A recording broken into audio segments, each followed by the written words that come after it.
Welcome to Learn Golf with Cassie. Today I, Coach Dan, am going to be practicing the pitching stance and controlled swing, backswing distances that Dan Grieve talks about in his book, The Three Releases.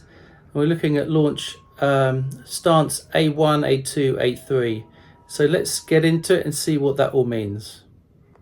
Okay, so this is a follow-up to the pitching skills drill we did last time. Dan Greaves talks about in his book about controlling the length of the backswing based on the width of the stance. So we have the left foot flared out, we have the stance one club face apart, and this is the first swing. It gets you up to about waist height. We've not gone all the way back there, so it goes up to waist height and through. The second one, if we extend it to 2 clubs across, then we're able to get the backswing a little bit longer, up to about waist height at 90 degrees.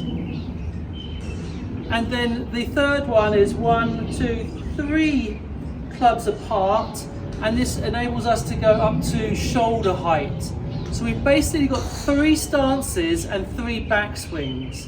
So you don't have to think about, oh, how far am I going? You just make one backswing match the stance that you have.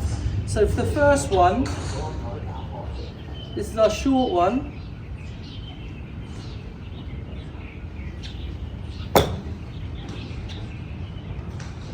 Okay, and we swing up to about hip height, not a full hinge. Second one, a little bit wider, 2 club faces wider. We can get up to about waist height to 90 degrees now.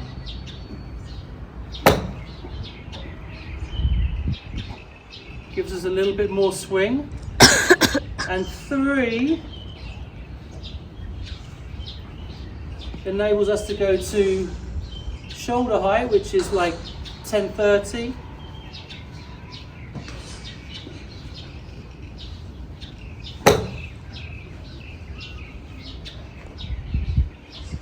And we can now gap based on those 3 distances.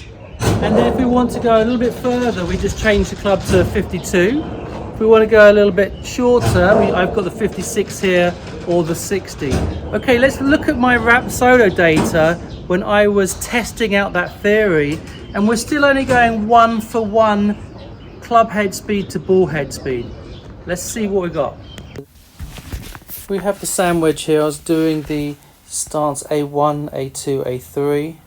3 of each, then interspersed with a full shot, so I could easily distinguish it from the data. So these are the first 3 that I did. This is the A1, 1 club head width in my stance.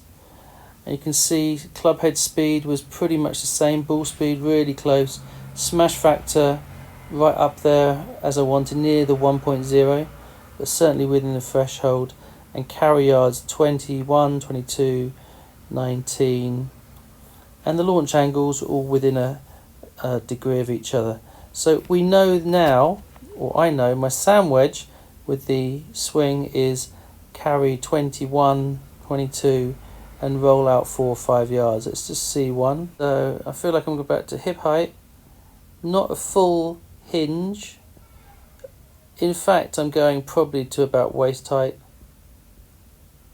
We'll see that in the other stances and swings later. What you feel is where you're going to may go a little bit further than you expect, than you actually were trying to go. And this is just so that I could see in the data where I was changing to the new swing. 90 yards is exactly the swing distance I expect from my stock sand wedge. Smash factor still just around the 1 area. Okay, so now we're moving into A2 territory, and club speed again very similar, ball speed very similar, Smash factor a tiny bit below 1, but the carry yards is now up to about 34, 35, going out until about 41 or 2 yards carry total.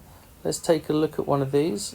I feel like I'm going up to 9 o'clock, and that's exactly where I was. So that's added 10 yards onto my distance control for my gapping purpose. And here we have 3 of the full swing stance A3, club head speed 51, 48. I was a bit fast on the first one, but ball speed is almost identical, and as a consequence the carry is 42 yards with a rollout to 48 exactly. So those are very, very repeatable. Let's take a look at one of those. And I am in fact going to shoulder height. And if I'm going full speed and I'm trying to crush one, I can get it up to 95 yards carry. Still, smash factor almost 1 to 1.